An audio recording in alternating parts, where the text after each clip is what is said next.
Baik pemirsa, kembali Anda menyaksikan Coffee Morning RDK di segmen ketiga ini. Kembali kami mengajak Anda untuk ikut berinteraksi bersama kami di media sosial Facebook Tanjung Pinang TV. Anda bisa menyampaikan pertanyaan, komentar terkait dengan perlindungan anak dan juga perlakuan anak yang terjadi selama masa pandemi ini. Nantinya pertanyaan tersebut akan kami sampaikan kepada narasumber. Baik, saya akan ke Pak Mahmud nih Pak. Ya. Mungkin peran seorang psikologi itu di perlindungan anak ini seperti apa? Memberikan pendampingan atau seperti apa sih Pak? Ya, sebetulnya kan secara tupoksi sama seperti yang Pak Eri sampaikan. Cuma di situ kan ada beberapa bidang-bidang ya. Iya Pak. Karena latar belakang saya psikologi dan pendidikan termasuk kepada psikologi pendidikan. Nah, apa yang bisa dilakukan kalau kita bicara persoalan anak itu tidak lepas dari persoalan harus paham psikologi anak. Iya. Walaupun misalnya taruhlah korban itu sudah selesai, si pelaku sudah diproses hukum dan sebagainya, bukan berarti anak itu, si korban itu bukan berarti juga selesai. Iya. Karena ada harus recovery dan sebagainya. Iya. Biasanya kalau kami kan melakukan asesmen awal supaya kami tidak kemana-mana itu penyelesaiannya itu. Artinya gini, sederhana saja, ketika orang datang ke kantor, dia mempunyai masalah dan sebagainya, kan berarti kan ingin didengar dulu masalahnya. Iya. Ketika orang datang, kemudian ada persoalan psikologis gini-gini, tapi ketika saya mendengar saja atau disampaikan, Ibu silakan sampaikan apa persoalannya. Walaupun saya manggut-manggut aja, saya senang dia psikologi. Psikolog kan dia senang aja sih. Artinya dihargai, didengarkan itu minimal. Kemudian baru fokus kepada persoalan-persoalan anaknya, misalnya kalau misalnya kan lihat persoalannya dulu ya, seperti misalnya kasus hak asuh anak itu kan rebutan, dan tentu saja kan anak ini yang terpenting. Anak itu nggak bisa, bukan seperti barang. Ya, saya ajak ke sini, saya geret ke sini, kemudian bahkan buat perjanjian 1 minggu ke saya, 1 minggu ke ini. Ya nggak bisa seperti itu. Kan berarti harus ada yang kasih pemahaman orang tuanya dalam hal itu sebelum kasusnya. Biasanya kami kan lakukan mediasi. Nah biasanya itulah yang kami lakukan, termasuk melakukan asesmen dasar kepada anak, sehingga kami sampaikan masukan kepada orang tua apa yang harus dilakukan terhadap anak ini sehingga hak anak ini terpenuhi. Anak ini terpenuhi dan tidak berdampak psikologis kepada anak. Itu yang kami lakukan seperti itu. Dan tentu saja tidak terlepas dari misalnya telah juga seperti itu. Tupoksinya kan seperti yang Mbak Eri sampaikan tadi, memberikan masukan-masukan. Seperti COVID sekarang ini, telah secara psikologis, secara pendidikan, dari teman-teman yang lain dari kesehatan, lalu memberikan masukan seperti apa yang terbaik sehingga tidak merembet ke persoalan yang mana-mana, seperti misalnya KKM dan sebagainya. Ini kan nggak bisa dong dibuat target KKM segala. Nah, juga persoalannya kan nanti di ujian. Nanti kan ada pada pemerintah. Tolong nanti nilai kelulusan juga jangan terlalu ditarget. Gitu artinya Pak, mungkin guru-guru itu ada toleransinya mungkin sedikit terhadap anak begitu ya Pak ya. Itu mau nggak mau itu. Kalau nggak toleransi, gurunya intoleran istilahnya sekarang kan gitu. Maksud saya intoleran yang lain. Baik, mungkin saya ke Pak Eri nih. Pak, sejauh ini sudah berapa kasus yang diselesaikan Pak oleh KPPAD sendiri Pak? Kasus terhadap anak ini? Yang selama 2020. Iya, 2020 ini sudah berapa kasus yang diselesaikan? Dari 127 itu sebenarnya kasus itu sudah diselesaikan. Ada yang sudah selesai melalui proses mediasi, ada yang masih berjalan, ada yang sudah pelakunya divonis, ada anak korbannya mengalami lagi direhabilitasi atau recovery, sehingga memang umumnya sudah selesai sebenarnya. Cuma kadang-kadang datang lagi, misalnya katakanlah hak asuh itu kan tidak selesai dengan sekali pertemuan, berkali-kali mediasi, kemudian sekarang mungkin perjanjian udah selesai, udah dilaksanakan, tapi tahun depan bisa lagi bentrok lagi antara orang tua, rebutan anak lagi, muncul lagi, seperti itu. Jadi proses lah, kita maunya sih anak tidak mengalami viktimisasi, dalam artian korban berulang kali. Sudah dia jadi korban sekali, jangan lagi besok-besoknya dikorban lagi, baik dalam kasus yang sama maupun dalam kasus yang lain. Nah, itu yang kita berikan pemahaman kepada orang tua supaya anak ini sangat sensitif, psikologinya harus dijaga, sehingga jangan ego orang tua kehendak orang tua tanpa memperhatikan aspek anaknya, psikologis anak. Baik Pak, terima kasih. Ada pertanyaan di halaman Facebook kita dari Aldi Al-Fahri. Ya, terima kasih kepada Aldi Al-Fahri yang telah menyampaikan pertanyaan kepada kami. Usaha penanganan apa yang sudah pemerintah lakukan mengenai permasalahan yang sudah dibahas tadi? Ya, terima kasih Aldi, sangat bagus pertanyaannya. Mungkin Pak Eri dan mungkin juga Pak Mahmud bisa menambahkan pertanyaannya. Pak Eri dulu lebih dahulu. Baik, terhadap penanya di Facebook, usaha yang dilakukan ya tentu melihat lagi kasusnya apa. Kalau kasusnya itu tujuan kami bagaimana perlindungan anak, KPPAD ini adalah melindungi anak. Itu adalah bagaimana anak itu mendapatkan haknya kembali. Mungkin sejak berkasus atau selama berkasus haknya jadi hilang atau tidak didapatkan. Tugas kewajiban negara adalah negara harus hadir memberikan perlindungan kepada anak, dan prinsip perlindungan itu adalah pemenuhan hak anak. Jadi haknya dipenuhi walaupun dia menjadi korban menjadi pelaku sekalipun, katakanlah ada anak yang melakukan pencabulan, anak melakukan kekerasan kemudian di penjara, tetap bukan berarti haknya hilang. Negara harus memberikan hak-haknya.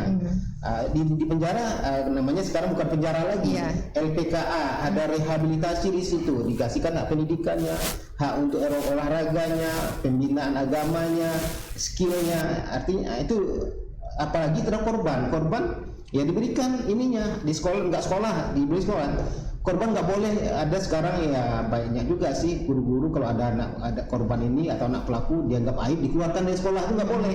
Tetap diberikan haknya. Kalau katakanlah anak itu malu di lingkungan sekolah itu, dicarikan difasilitasi pindah ke sekolah lain. Itu yang harus dilakukan. Jadi kami sebenarnya mengawasi pemenuhan hak anak dan mengawasi lembaga-lembaga yang memberikan pemenuhan hak anak. Jadi tugas kita itu sebenarnya cukup luas. Baik. Seperti itu. Baik, mungkin Pak Mahmud bisa ditambahkan sedikit Pak. Di dalam memberikan advokasi biasanya kalau hak anak ya, biasanya yang sering terjadi seperti itu hak pendidikan anak ya. Karena rata-rata kalau anak kan pergi sekolah. Anak bandel dikit, kadang-kadang melakukan kenakalan dan sebagainya di luar, dan banyak ke sekolah. Ini mencemarkan nama baik sekolah kan seperti itu. Tapi hak pendidikan anak itu kami bukan membela kenakalan anak, tapi membela, mengadvokasi hak anak. Anak punya hak untuk sekolah. Makanya kami di diagnosa, bahkan di anamnesa dulu di lingkungan gimana, ada motivasi nggak anak itu. Kalaupun misalnya tidak ada motivasi, kita motivasi untuk sekolah supaya punya hak untuk sekolah dan pendidikannya. Tidak bisa dong kalau anak-anak misalnya mengalami ada masa-masa sebentar, apalagi usil saja, kemudian anak katanya tidak bisa mengikuti pelajaran, kemudian langsung harus dikeluarkan dari sekolah. Dan biasanya kami selalu itu yang paling banyak ya, karena dapatnya di sekolah itu yang paling banyak kami lakukan advokasinya dibandingkan dengan kasus-kasus lainnya. Karena ini kan berkaitan dengan lembaga ataupun dinas ya, pemerintah tadi yang ditanyakan. Baik, terima kasih Pak Salut.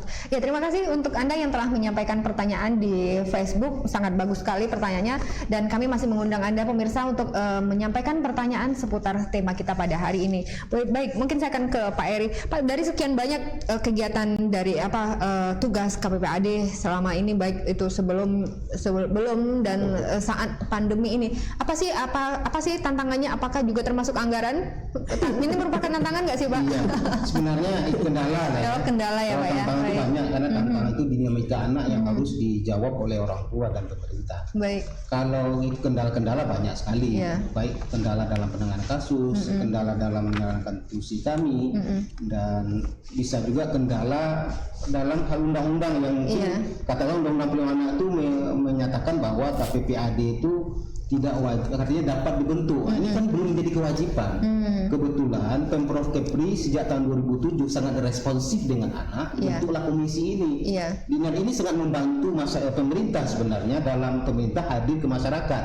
Direkrutlah KPPAD, komisioner saya Pak Saltu, dan itu sudah ada tahun 2007 sampai sekarang. Cuma persoalannya ini harus diperkuat dari tahun ke tahun. Kenapa harus diperkuat? Karena kasus-kasus anak ke depan itu bukan makin turun, tantangan dinamika kasus anak itu ke depan semakin besar, sehingga juga perhatian juga harus lebih besar. Kami kebetulan minggu depan kami purna tugas, tidak lagi bekerja sebagai komisioner, dan kesempatan ini kami tentu menyampaikan kami sudah 10 tahun, Pak Saltu 5 tahun bertugas, dan itu banyak sekali dinamika tantangannya, dan kami berusaha semaksimal mungkin bekerja bagaimana memberikan perlindungan kepada anak-anak Provinsi Kepulauan Riau mungkin dengan ada keterbatasan juga, tapi kami sudah berusaha maksimal. Tentu kami berharap lembaga ini tetap ada ke depan.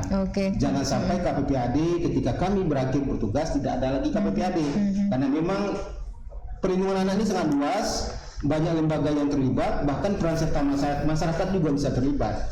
Banyak hal yang harus diawasi dan harus ada lembaga pengawasan. Jadi fungsi KPPAD itu tidak bisa digantikan oleh lembaga-lembaga yang sudah ada, lembaga lain, sehingga pemerintah harus paham bahwa ini harus ada supaya pemerintah tidak dapat melaksanakan amanat undang-undang. Amanatnya undang-undang bukan undang-undang perlindungan anak saja, tapi undang-undang dasar. Sehingga kami berharap lembaga ini tetap ada di Provinsi Pulau Riau, walaupun kami tidak bertugas lagi, digantikan oleh komisioner yang akan datang. Baik, mungkin kalau ke Pak Sautut ini, tantangan apa sih Pak yang selama ini Anda sebagai seorang psikolog begitu Pak, tantangan apa sih Pak yang dihadapi? Tantangan karena dinamisnya dinamis. Kalau kasus itu kan tidak bisa kita bicara kuantitatif lagi, tapi kualitatif sekarang itu. Kalau misalnya dulu anak-anak paling nyolong mangga, nyolong ayam, nah sekarang komputer dicolong terbunuhnya. Dilema itu tantangannya. Kemudian tantangannya akhlak karena saya sering bicara akhlak ini tidak bisa gini. Kenapa kok seolah-olah gak habis-habis kita bicara akhlak? Karena gak ada yang dicontoh. Yang berbicara banyak, termasuk saya berbicara. Tapi tidak ada figur barangkali, tidak ada contoh. Artinya kadang orang tuanya berkasus, gimana mau jadi contoh? Kadang di pendidikan banyak kasus-kasus di pendidikan, akan guru tanda kutip melakukan pencabulan dan sebagainya. Itulah sehingga anak-anak berpandangan ini tantangan ke depan kita, tantangan orang tua, dan kami tantangan sebagai komisioner itu sebetulnya jadi tantangan utama. Bagaimana artinya dari pemerintah tolong bersama-sama. Ini kasus persoalan ini holistik, tidak bisa sepotong-potong. Ini tugasnya ini nggak bisa. Harus semuanya Saya selalu bilang bahwa ini keroyokan mengatasi permasalahan anak. Bukan ketika ada kasus anaknya dikeroyok. Ini datang, yang LSM datang, ini dan bukan banyak itu. Kan kasihan anak-anak itu. Bukan kasus anaknya yang dikeroyok. Tetapi penyelesaian persoalan ini bisa nggak dijamin bahwa pemerintah menjamin bahwa anak yang sekolah, yang ada kasus sekolah itu dijamin tidak akan dikeluarkan dari sekolah? Bisa nggak jamin seperti itu? Mungkin ini kenyataannya masih ada kan. Nah, saya katakan persoalan dinamis. Anak, bayangkan anak ada yang nolong itu motor, ada yang ngambil laptop orang gurunya itu kan bagi mereka itu melakukan sendiri, bukan orang sekolah gitu. Tapi kami tidak bisa memandang seperti itu. Kami sebagai dari sisi psikologi selalu bilang pahami anak itu. Saya tidak mengada-ngada, harus pahami anak ini. Kenapa kok sampai seperti itu nak? Gitu. Bagaimana ini Pak? Pelecehan terhadap anak itu tadi Pak Eri menyebutkan dari awal juga verbal begitu Pak. Nah ini mungkin seperti mengarah lebih kepada bullying begitu Pak. Bullying ini tidak hanya terjadi oleh teman-temannya saja, tapi dari gurunya secara tidak langsung itu merupakan bullying Pak. Nah ini menghadapinya ini seperti apa Pak? Apa pengertian yang diberikan kepada guru-guru? Artinya gini kan, bully itu harus dipahami secara utuh, jangan sepotong. Artinya kalau kita bully jangan sampai terlalu didramatisir gitu. Artinya gini, bully itu membahayakan secara psikologis, mental anak itu membahayakan. Tetapi bully itu adalah kan sikap sebetulnya perseorangan atau kelompok yang menyakiti anak, yang memang benar ada sasaran di situ dan dilakukan secara sistematis dan memang sudah diincar. Artinya apa kelemahan anak ini? Memang ada niat dalam tanda kutip ada niat tidak baik. Kalau definisinya misalnya saya datang ke sini ibu cuek, itu merupakan bentuk bully. Apakah saya stres gara-gara ibu cuek seperti itu? Tetapi kalau saya datang ke sini benar-benar diserang di medsos di mana, kami memang ada niat untuk serang. Dan biasanya sistematis itu artinya konsisten. Sudah dirancang sedemikian rupa. Nah di sekolah-sekolah seperti itu, dan rata-rata orang yang memang benar berbullying pasti ngajak teman-temannya untuk kelompok, karena supaya ada yang mendukung, ada pembenaran seperti itu. Nah itu yang bikin anak-anak sakit hati itu. Iya, Pak, sekarang kan juga di media sosial itu anak-anak juga mereka dengan leluasanya menyampaikan kalimat-kalimat kasar yang body shaming dan lain sebagainya. Nah ini Pak, apakah juga ada pengaduan ke KPPAD? Ada ya. Cuma yang saya Kasusnya katakan seperti tadi apa, Pak? ada banyak sebenarnya kasus-kasus bully yang kami tangani itu. Iya. Dan memang sudah kami upayakan penyelesaiannya. Bagaimanapun gini, ada penyelesaian psikologis juga yang jangka panjang gitu, bergantung tingkat bullyingnya seperti apa. Memang yang terbaik itu dipertemukan dengan anak itu kan biasanya kalau psikologi itu penanganan trauma dan sebagainya itu memang bentuknya dikonfrontatif. Pak, apakah anak-anak yang menyampaikan kalimat-kalimat negatif di Facebook itu mereka mungkin mengalami hal yang sama juga atau seperti apa sih Pak? Ya, bisa jadi, tapi gini, ada anak-anak yang misalnya dulu bukan dulu ya, ketika saya jadi pas sekolah pun anak-anak itu sering kali bilang bodoh kok. Iya. Itu kan apakah yang dibilang bodoh tidak senang gitu. Iya. Jadi artinya ini lagi ya Pak ya, tergantung si penerimanya begitu. Penerimanya. Karena saya katakan kalau bully itu kan memang sudah diincar anak-anak itu. Artinya kita pun mungkin saya pribadi juga kalau dihitung itu nggak apa dengan bully. Tapi yang saya lakukan biasanya kan ya sudah saya menjauhi aja. Karena ini niatnya nggak baik sama saya. Baik. Dan penggalian positif diri itu salah satu bentuk apa ya untuk membentengi diri ya Pak ya.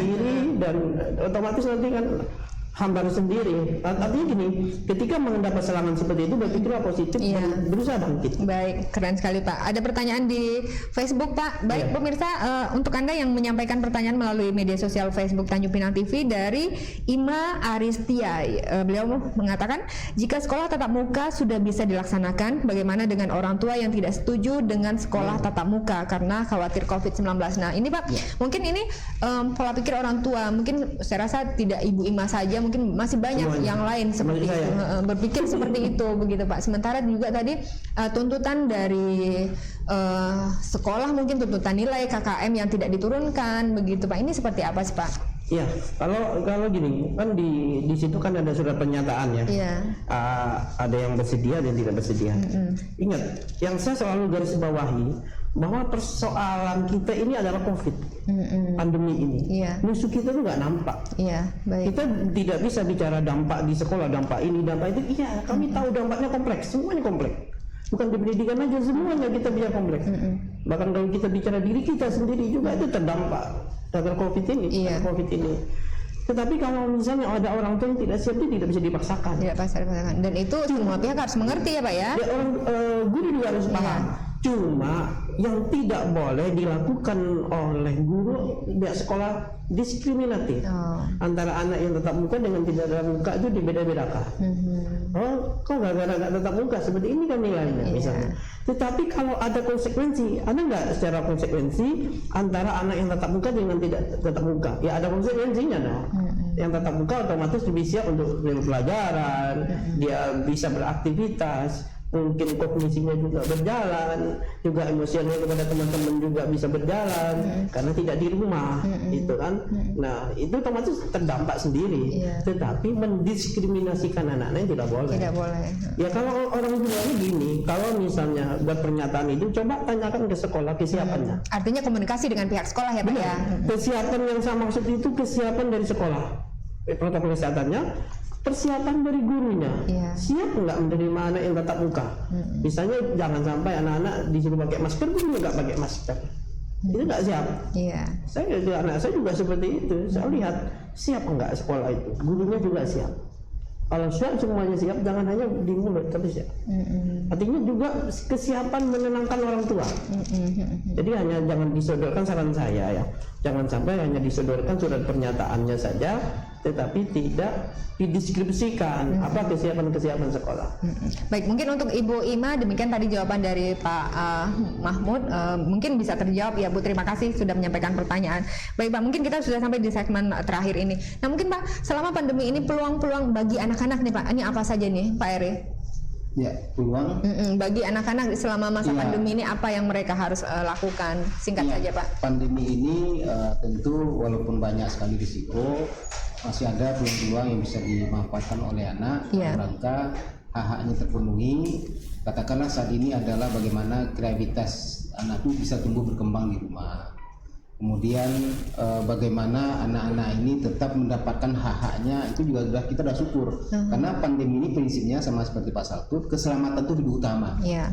Jadi keselamatan itu adalah hukum tertinggi.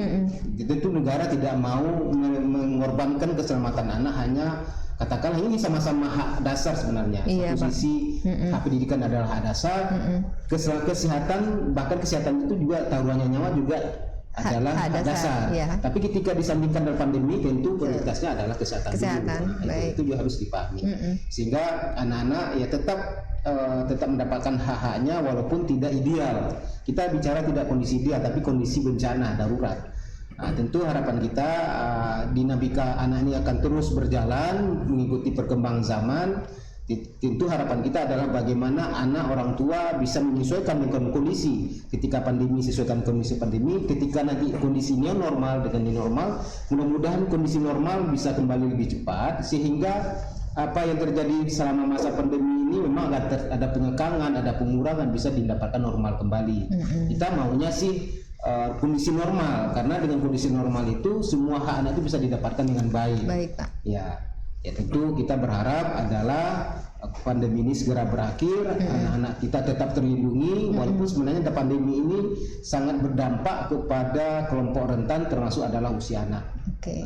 Itu aja harapan saya. Baik, mungkin saya ke Pak Muhammad mungkin lebih banyak nih Pak. Apa sih Pak triks ataupun tips bagi orang tua maupun anak dalam masa pandemi ini Pak, terutama menghadapi mungkin kondisi sekolah atau menghindari pelecehan-pelecehan yang tadi, seperti apa? Ya, artinya semua elemen ya tidak bisa misalnya dituntut kepada anak dalam peluang menyelesaikan ini tidak bisa juga kalau apabila tidak didukung oleh keluarga, lingkungan, dan dari pihak sekolah, dan itu semuanya harus mendukung. Nah sekarang kan walaupun anak-anak itu di rumah, kalau apabila orang tuanya tidak melakukan artinya komunikasi yang intens kepada anak-anak, beda ya komunikasi dengan menanyakan itu beda. Gitu. Komunikasi yang intens, komunikasi dua arah gitu ya Pak ya. Komunikasi yang intens. Artinya jangan banyak makan di luar, makan di rumah masak itu kan itu meningkatkan kepercayaan diri anak, harga diri anak, itu harus dilakukan. Lebih banyak di rumah, lebih komunikasi, kemudian ada kondisi seperti ini ada impression management, artinya kesan kepada anak-anak, jangan sampai anak-anak itu selalu disalahkan. Kemudian lingkungan, banyak kan di lingkungan yang lost control, anak-anak justru bebas di lingkungan itu, sehingga anak-anak tidak terkontrol. Itu kemudian tentu saja dari sekolah berikan pemahaman bahwa anak-anak itu adalah tetap anak didiknya yang perlu diperhatikan, eksistensinya memang juga harus diperhatikan. Baik Pak, mungkin harapan barangkali Pak apa nih? Harapan pandemi cepat selesai. Amin. Mungkin itu semua pandemi cepat selesai. Dilindungi ya, haknya dapatkan kembali normal. Baik. Terima kasih Pak Eri, terima kasih Pak Mahmud hadir di Coffee Morning RDK. Baik pemirsa, demikian perbincangan saya bersama Pak Eri dan Pak Mahmud pada pekan ini. Tema kita adalah peluang dan tantangan perlindungan anak di Kepulauan Riau. Semoga apa yang telah kami sampaikan membawa manfaat bagi kita semuanya. Akhirnya saudara, saya Dewi Sarah dan seluruh kru yang bertugas pamit undur diri. Kami kembali lagi pada pekan depan tentunya di jam 10. Pemirsa, assalamualaikum warahmatullahi wabarakatuh. Sampai jumpa.